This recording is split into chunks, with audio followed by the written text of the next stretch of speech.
Alors on parle souvent de la persévérance. C'est un sujet évidemment phare parce que à notre époque on sent qu'il est beaucoup plus compliqué d'être persévérant. Alors pourquoi est-ce si important d'être persévérant? Selon des études, on s'aperçoit que les personnes qui ont réussi ne sont pas forcément plus intelligents que la moyenne, n'ont pas forcément des atouts n'ont pas forcément plus de talent même que la majeure partie des gens. La seule différence que l'on peut remarquer, c'est la persévérance. Ce sont des personnes qui ne lâchent pas.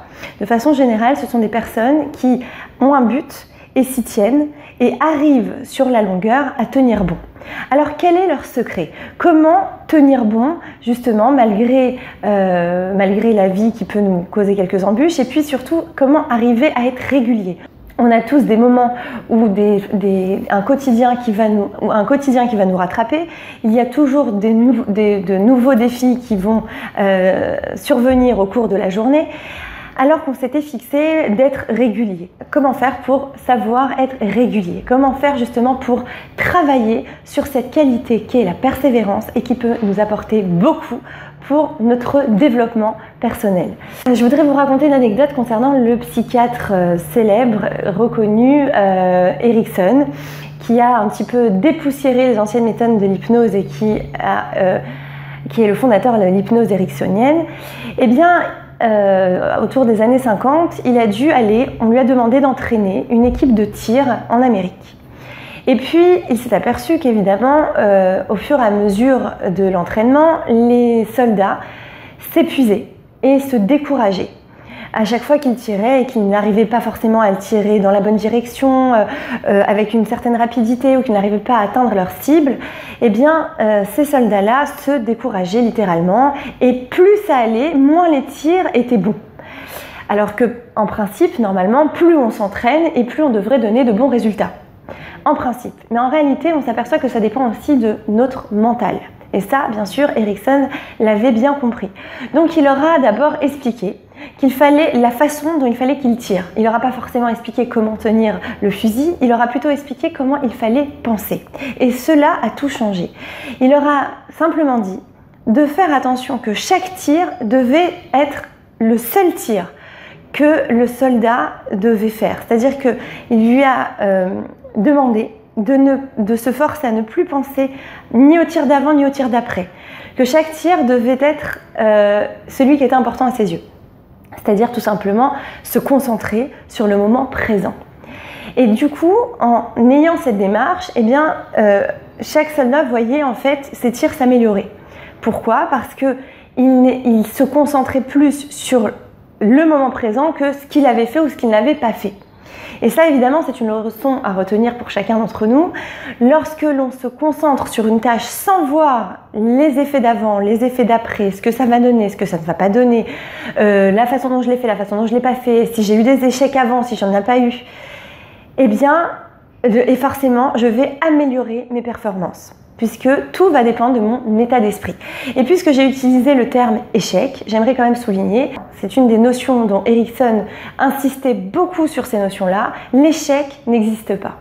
C'est-à-dire que tout est une expérience. Et c'est exactement ce qu'il a transmis aussi aux soldats qui apprenaient à tirer. Ne voyez pas cela comme un échec, mais simplement comme une expérience.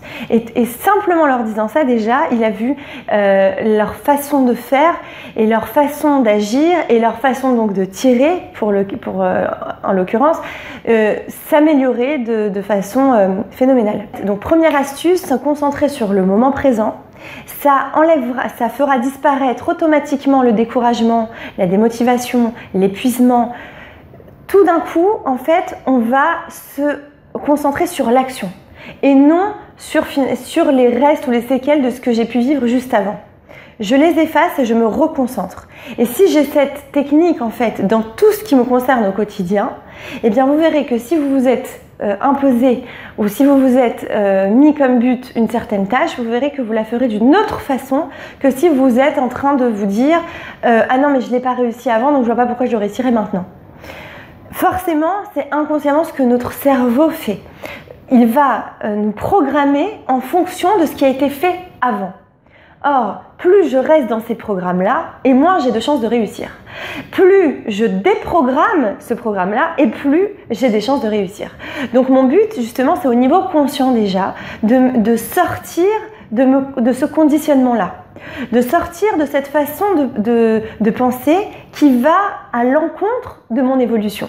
Donc c'est déjà une notion très importante, vous l'aurez compris, et c'est une notion qui a été reprise d'ailleurs par, sûrement vous avez entendu parler, les alcooliques anonymes.